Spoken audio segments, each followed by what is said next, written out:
Bueno, acá nos encontramos con Alberto Beltrán, candidato a gobernador por Regionalismo Independiente. ¿Cómo estás? Buenos días. Muy bien, ¿qué tal? Hola, ¿cómo le va? Bueno, para empezar queríamos ver si usted nos podía dar una breve presentación suya, cuándo inició la carrera política, a qué se dedica actualmente. Bueno, yo soy comunicador social igual que ustedes. Desde hace 32 años que ejerzo en medios reconocidos de Córdoba el periodismo, tanto en radio como en televisión. Tengo más de 7.500 horas de televisión en vivo y bueno, he perdido la cuenta ya en radio, ¿no? Hace más de 32 que hago radio. Y bueno, me metí en política fundamentalmente porque tuve que determinar si seguíamos siendo los relatores de la triste historia argentina y de Córdoba o intentamos involucrarnos para cambiar la política. Hace 2 años nosotros entendimos que había un diagnóstico claro y concreto, la gente no creía en la política, que es la única herramienta que tenemos para transformar. No sería tan grave que no crean los políticos, pues los políticos se cambian en una elección de una a la otra. El tema es que no crean en la herramienta de transformación que es la política. Esto genera un daño muy grande porque es la única herramienta que tenemos para transformar. Entonces era una necesidad imperiosa tratar de involucrarse para decir, señores, tenemos que tener gestos claros y concretos para que la gente vuelva a creer en la política, para que la gente se vuelva a enchamigar, como decimos, con la política, que es la única herramienta de transformación. Por eso propiciamos bajar un 40% el costo de la política en todos los estamentos, en todos los órdenes del Estado, terminar con los autos con chofer, con todos estos ítems que le hacen ruido a la gente, mucho ruido a la gente en el oído, esto de los gastos de representación, del desarraigo, de los viáticos constitucionales y todos estos privilegios, entre comillas, que tienen los políticos, que en realidad debían ser todos ciudadanos comunes que nos ponemos al servicio de la gente. Como ocurre, por ejemplo, en los países escandinavos, donde esto ocurre así. Es un honor representar a la gente en el Parlamento Nacional, en los países escandinavos, y los sueldos son sueldos buenos, pero no para hacerse en América, ¿no? La gente entiende que política es igual a negocio, y si no hay un cambio de paradigma y no le hacemos creer a la gente que se convenza de que política es servicio público en busca del bien común, vamos a tener serios inconvenientes. Bueno, ¿me puede contar un poco más acerca de sus propuestas? Nosotros, que además de bajar el 40% del costo de la política como un gesto como para comenzar, entendemos que hay 2 pilares que no deben desatenderse y lamentablemente se están desatendiendo. Uno es la educación, justamente. La educación en la República Argentina ha ido para atrás, lamentablemente, en general. No sirve de nada que chicos de clase media como ustedes lleguen a la universidad si no producimos la verdadera revolución, que es que el hijo del obrero también pueda llegar. La educación en Argentina ha ido tan para atrás, el nivel medio es tan malo con esta historia de la escuela contenedora, que los chicos, 1 de cada 2 no termina la escuela. Esto es un dato de tragedia. Esto significa que la mitad del futuro argentino no tiene futuro, que va a estar afuera del sistema dentro de 4, 5, 6 años cuando llegue a la adultez. Y el otro tema es que no sirve de nada tener educación libre y gratuita, que yo como dirigente gremial estudiantil he peleado tanto por ella, si en realidad no llegan todos en las mismas condiciones para poder llegar a la universidad. Hoy la universidad es libre y gratuita para la gente de clase media que tiene una mejor educación, que puede ir a un mejor colegio, que está más contenida dentro de su familia y que por ende llega a la universidad. El abismo es tan grande entre unos y otros, que hay un montón de gente que lamentablemente queda afuera. Nosotros tenemos un programa que se llama Programa Integral para el Desarrollo Educativo, que está a cargo del licenciado Gabriel Fassi, que es un hombre que ha trabajado mucho afuera del país como consultor, inclusive en gobiernos como los de Vicente Fox y Calderón en México, donde han implementado sistemas productivos, educativos productivos de esta naturaleza que han funcionado realmente muy bien, donde va a haber prevención para la orientación vocacional, prevención educativa para que los chicos no dejen la escuela, pero además una alianza estratégica entre todos los sectores, la comunidad educativa, el Estado y también el sector productivo, para que cada peso de nuestros recursos sepamos realmente a dónde va y tenga un fin claro y concreto.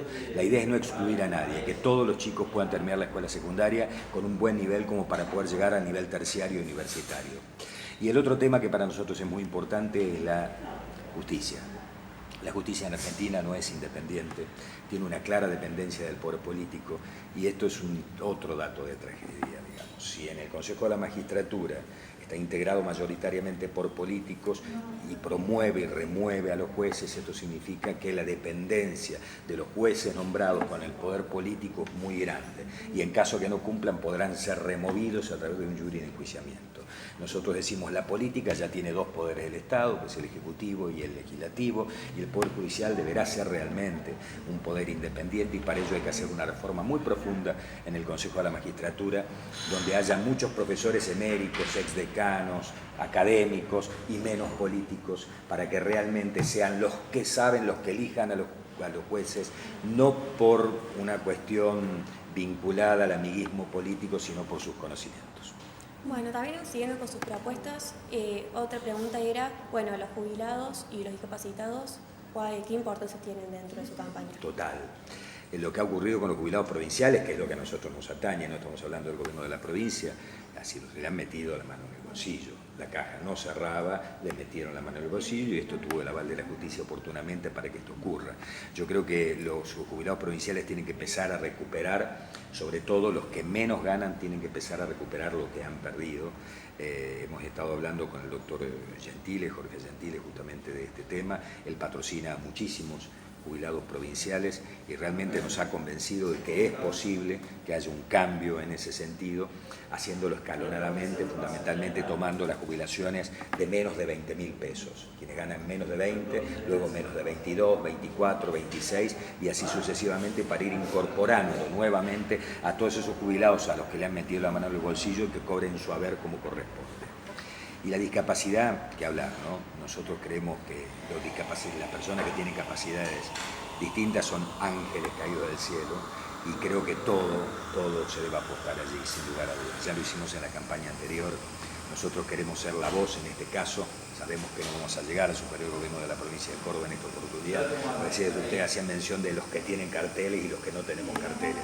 Es muy difícil ir contra el marketing de la política, ¿no? Yo puedo tener la mejor fórmula, una fórmula mejor que la de la coca, pero si no tengo 2.000 millones de dólares para meter en el mercado la publicidad y tratar de comer una porción de ese producto, seguramente mi competencia va a decir que mi producto es cancerígeno y se va a caer a pedazos, ¿no? Ustedes lo saben muy bien porque estudian comunicación. A nosotros nos pasa exactamente lo mismo. Nosotros no podemos llegar a todo el mundo con nuestra palabra, con nuestras ideas que salen del sentido común. Entonces es difícil. Lo dijimos antes, lo vamos a repetir ahora. Para nosotros van a otro lugar central las personas con capacidades distintas. No solamente en el ingreso a la administración pública, sino con programas claros y concretos para ayudar a todas las familias que tienen en su entraña, en su seno, personas, chicos, niños con discapacidades distintas. Bien, en sus inicios, en su carrera política, ¿quién se podría decir que fue un referente para usted? Yo empecé a militar en política en el año 1983 con la Restauración Democrática y Raúl Alfonsín. Yo fui dirigente de la Juventud Radical y dirigente de una agrupación estudiantil de Franja Morada en la década del 80. Luego empecé a ejercer el periodismo y abandoné la política durante más de 30 años. Y ahora vuelvo porque siempre tuve una profunda vocación política, porque creo que es la única herramienta que tenemos para transformar y porque creo que hay que mejorarla y eso sí se puede hacer. No se trata ni de magia ni de milagros, se trata de empezar a tomar medidas para que la gente vuelva a creer. Pero mis orígenes en política fueron allá por los 80 y vengo de una familia muy radical. ¿Y en algún momento pensó que la política tal vez podría, involucrarse en política podría, no sé, tal vez que lo haga perder credibilidad o su objetividad como periodista? No, porque yo no he participado en ninguna de las estructuras de los grandes partidos políticos. Lo nuestro es un grito desesperado para decir muchachos están equivocando el camino. Lo mismo que yo digo cada día en la radio o en la tele y lo que le pregunto a mis entrevistados es lo mismo que estoy haciendo en esta campaña, exactamente lo mismo. Estamos hablando en el mismo idioma y de lo mismo. Sí sería bastante difícil de digerir si yo participo ya en la estructura de algunos de los grandes partidos políticos que nos han invitado a participar. Imaginen ustedes, nosotros sin estructura, con 5 o 6 dirigentes, sin tener estructurado nada en la provincia. Hace 2 años llenamos un Kempes, sacamos 52.300 votos. Entonces todos los partidos políticos nos han convocado a decir, che, no querés venir con nosotros, no querés estar, mirá, acá tenemos un lugar expectable. Pero estamos convencidos que si vamos dentro de la estructura de otros partidos políticos ya lleno de vicios, es difícil. no es esta la instancia. Queremos decirle a la gente que es posible un camino distinto, pero para ello no tiene que acompañar, sin lugar a dudas, porque no se puede hacer magia, no se llega mágicamente a la legislatura. Para que nosotros tengamos 2 o 3 representantes en la legislatura nos tienen que acompañar muchísimos cordobeses. Y esto es lo que estamos intentando hacer. Sabemos que es la lucha de David contra Goliat. Sabemos que es difícil ir contra las luminarias, contra los grandes carteles, contra los spots televisivos y radiales de 2 y 3 minutos, a donde han contratado a cuarteteros muy famosos que hacen campaña para ellos, y todo eso cuesta plata que nosotros no tenemos y que en caso de tenerla no utilizaríamos con este fin, porque creemos que hay otras prioridades. Así que seguimos nosotros con mucha humildad, con mucha alegría también y sacrificio, tratando de imponer una manera distinta de hacer política. Bien, con respecto a su partido, también con respecto al vicegobernador se hablaba primero que iba a ser Gabriel Fassi. Así es. Y luego quedó Eugenio Gordillo. Así es. ¿A qué se debe este cambio? Fue por un pedido de él, Gabriel iba a ser. Él es un académico, sintió de que había un montón de cuestiones vinculadas a la política. Yo algún día voy a escribir el libro La política desde adentro. El terreno es bastante más fangoso del que ustedes imaginan y del que yo imaginaba inclusive también, ¿no? Donde continuamente te están operando, ¿no? No solamente que no tenés dinero para hacer política, sino que las grandes estructuras te operan, por ejemplo en el armado de los departamentos. Entonces íbamos con Gabriel al norte de Córdoba y armábamos una estructura. Convencíamos a los parroquianos de que nos tenían que acompañar, nos veníamos contentos con las planillas y nuestro candidato a legislador, y al otro día nos hablaba uno de ellos diciendo: se te cayó Alberto porque vino la gente de Ramón y le puso 20.000 pesos. Entonces al principio se te hinchaba la vena así, vos decís no puede ser, y después decías, bueno, si el tipo con 20 lucas se dio vuelta no tenía que estar dentro de nuestra estructura, ¿no? Mejor, volvamos. Y volvíamos al lugar a armar, y armamos así 22 de 26 departamentos. Toda esa presión, todo ese terreno muy fangoso de la política le metió presión, sin lugar a dudas, a Gabriel, que es un tipo muy académico, que sigue siendo parte de nuestra estructura, que de hecho es el jefe de nuestros equipos técnicos, pero él dijo: yo prefiero estar acá, en el banco, ¿no? Siendo técnico y no adentro de la cancha embarrándome, porque realmente lo asustó un poco. Y por otro lado, bueno, las encuestas nos decían de que era más conveniente, o la gente entendía que era más integrada a nuestra lista si había una mujer acompañándome, y por eso elegimos a María Eugenia Gordillo, que es una dirigente vecinal de Córdoba, la presidenta del centro vecinal Güemes, de barrio Güemes, que es la que actualmente nos acompaña. Bien. Bien, con respecto al eje de género, uno de los principales temas en la agenda juvenil es la legalización del aborto, en la cual usted se posicionó públicamente en contra. Así es. ¿Cómo cree que deberían abordarse esta problemática y qué medidas implementaría desde la provincia? Nosotros, yo particularmente, como buen periodista también, mi posición relacionada con el tema del aborto no es una cuestión ligada a ninguna religión. Yo lo que hice es consultar a las fuentes, lo que debemos hacer todos los periodistas. ¿Qué opina la Academia de Medicina del tema? ¿Qué opina la Academia de Derecho del tema? ¿Qué dice la Constitución Nacional y qué dicen los tratados internacionales con respecto al tema del aborto? Mi posición es clara y concreta. Está a favor de la vida porque es lo que estipula la Constitución Nacional, los tratados internacionales en los que ha participado Argentina, y fundamentalmente también las 2 academias vinculadas al tema, la Academia de Derecho y la Academia de Medicina, que tiene una posición clara con respecto al tema.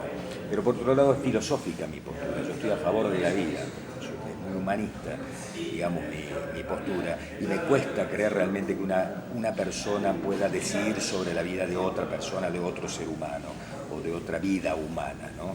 Estoy en contra absolutamente de todo, estoy en contra de la pena de muerte y estoy en contra también del aborto, pero yo respeto todas las posiciones. Lo que tenemos que hacer los argentinos y los cordobeses es entender de que no nos tenemos que fanatizar, que no tiene que haber fundamentalismo detrás de temas tan centrales como este.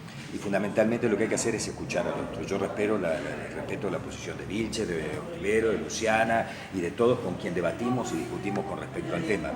Pero bueno, esa es mi posición, estoy convencido de lo que estoy diciendo, y hasta tanto no haya alguien que me demuestre que no es como yo pienso, lo voy a seguir defendiendo, pero no voy a desacreditar de ninguna manera a quien piensa distinto a mí. Sin embargo, sigue siendo una problemática en Argentina y en Córdoba en particular. ¿De qué manera podríamos, a partir de campañas preventivas o Absolutamente, de qué manera eso todo. ustedes tienen pensado desde su campaña? Todas las campañas preventivas, toda la educación sexual madura, hecha concretamente por gente que realmente sepa del tema, o sea, todas las exaltaciones nos llevan inexorablemente a equivocarnos. El fundamentalismo de un lado y de otro, ¿no? Ni los fanáticos de un lado a favor del aborto, ni los fanáticos del otro en contra del aborto, que chocan en una situación. Yo creo que tiene que haber educación sexual, creo que tiene que haber campañas de prevención, creo que tiene que haber campañas de concientización, creo que tiene que haber seguro social universitario obligatorio para articular y sacar a la gente de la pobreza estructural, que tenga acceso a la información, que tenga acceso a la educación. Pero claro, estos son procesos largos, no hay magia en esto, ¿no? Y en medio de estos procesos hay que actuar, evidentemente. En la actuación, en eso de actuar, yo estoy a favor de la vida.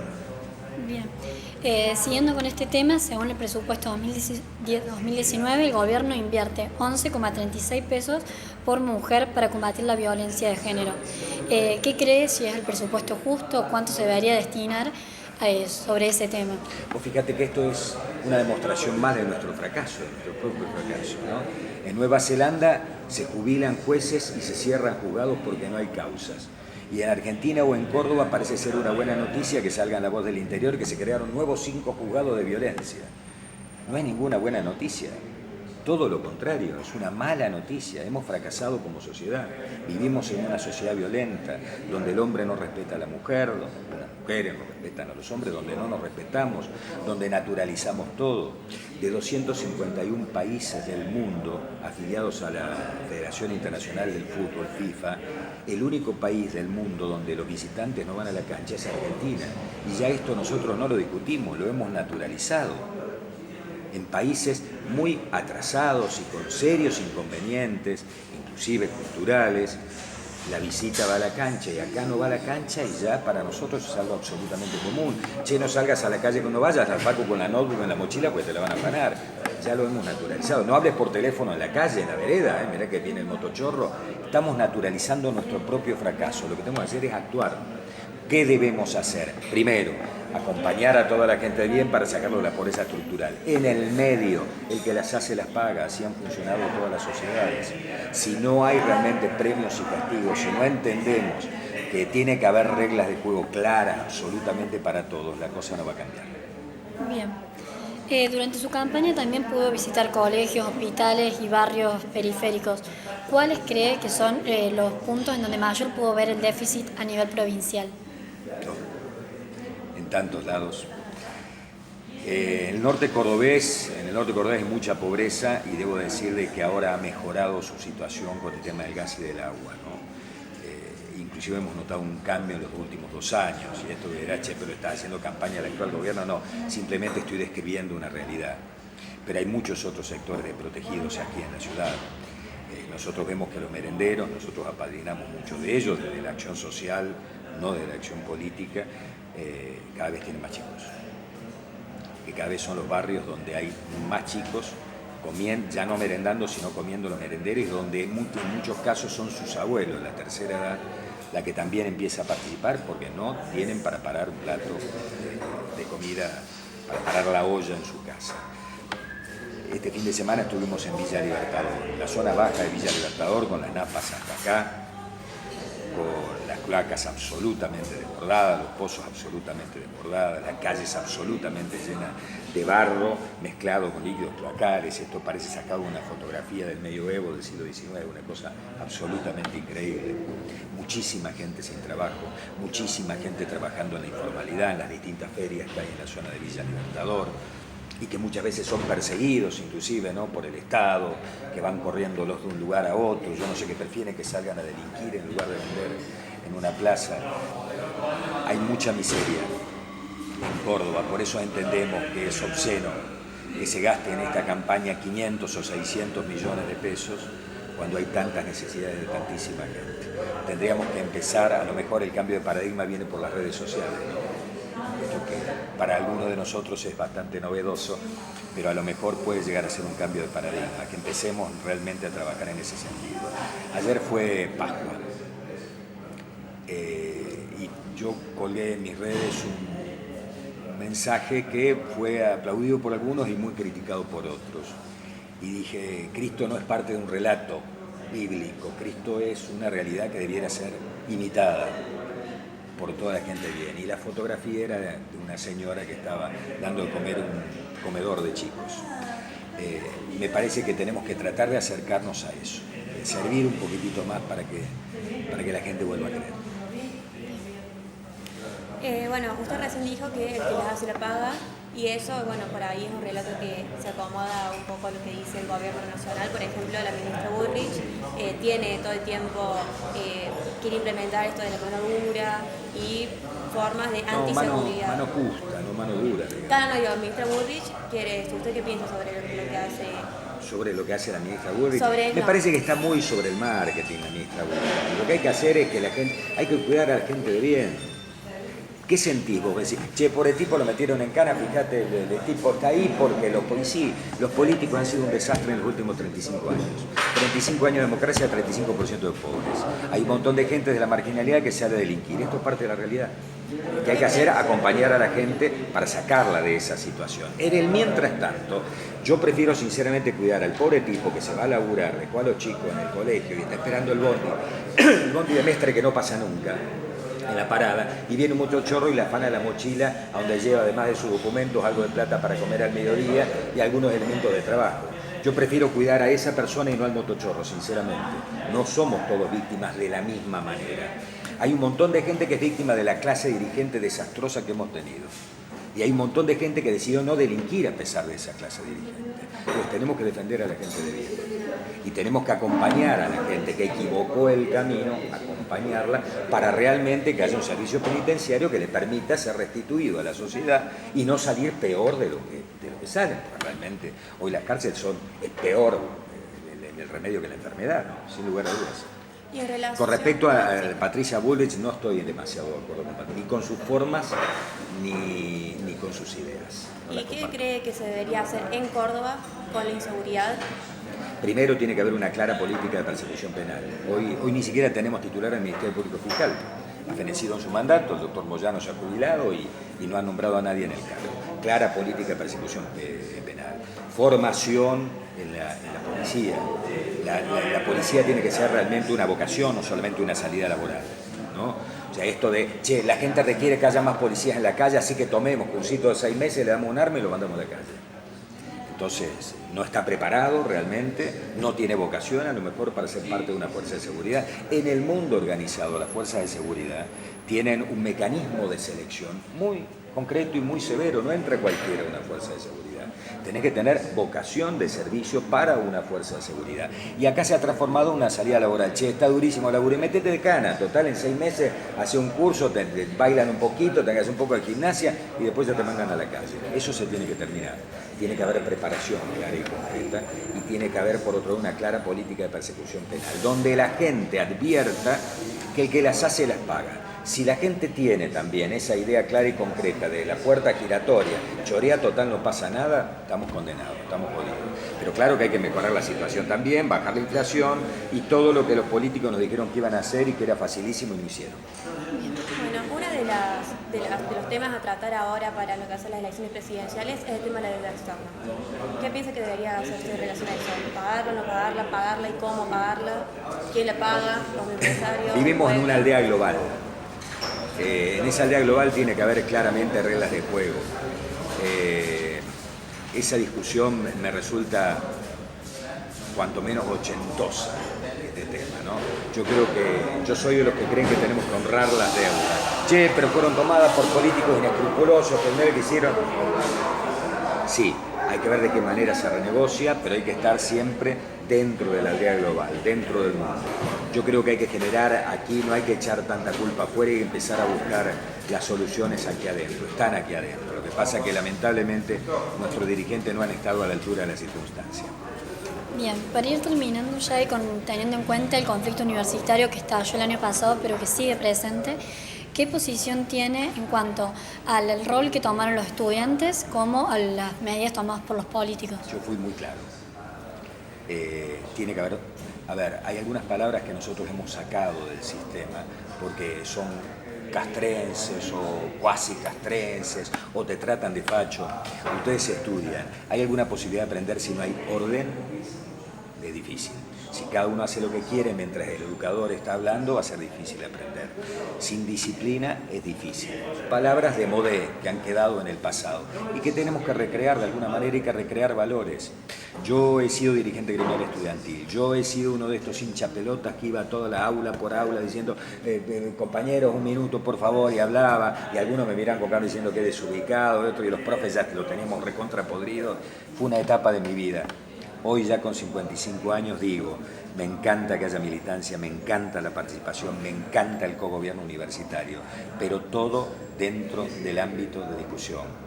Consejo Superior y el resto de los estamentos que tenemos en la universidad para discutir política. Me encanta la política dentro de la universidad, pero me parece que no tenemos que llegar a este tipo de exaltaciones porque realmente nos hacen muy mal. Nosotros en aquel entonces no lo hacíamos, no llegábamos a tanto. ¿No? Y por allí, quienes tomaron, por ejemplo, seguramente se referían al tema del pabellón argentino y la toma del pabellón argentina, a lo mejor quienes tomaron el pabellón argentina tenían o no habían logrado, porque no habían logrado conquistar el corazón, el alma y con su discurso a muchas voluntades de estudiantes universitarios, y en lugar de discutir lo que tenía que discutir en los distintos estamentos universitarios, terminan tomando una medida de esta naturaleza. Yo me pronuncié en contra a través de las redes sociales también oportunamente de esto. Me parece que tiene que haber un lugar para discutir todo y que fundamentalmente antes de tomar medidas de estas características hay que agotar absolutamente todos los recursos. Y con respecto a las medidas tomadas por el gobierno en cuanto a las paritarias y el presupuesto que se le destina. ¿Al gobierno universitario? Sí, al gobierno nacional en cuanto al presupuesto que se destina a la universidad pública. Creo que la recontra contesté ya con todo lo que dije. Einstein decía, si les parece cara la educación, prueben con la ignorancia. Pues bien, hace 25 años que venimos probando con la ignorancia. Apostemos toda la educación. No es solamente presupuesto, es ideas y un correcto plan estratégico en base a un buen diagnóstico para que Argentina salga adelante. Bien. Bueno, y ya por último, ¿qué mensaje usted le dejaría a los jóvenes? A los jóvenes, que si tomamos nosotros las cartas en el asunto, Argentina va a salir y vamos a tener una Argentina próspera con posibilidad absolutamente para todos.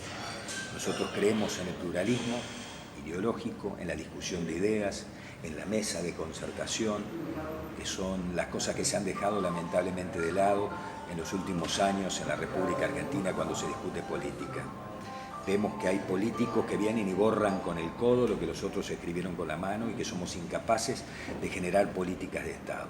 Yo a los jóvenes les pido que participen, que se involucren, que escuchen, que propongan ideas, que se acerquen a los distintos partidos políticos, porque es la única herramienta que tenemos para transformar, es fundamental. Y estoy seguro que vamos a tener una Argentina mejor. Y tenemos que producir una enorme revolución, una revolución educativa, clara y concreta, para que todos seamos iguales, para que el hijo del pobre, el hijo de clase media, el hijo de clase alta, todos tengan la misma posibilidad algún día de llegar a la universidad con las mismas posibilidades. Muchísimas gracias. Gracias a ustedes.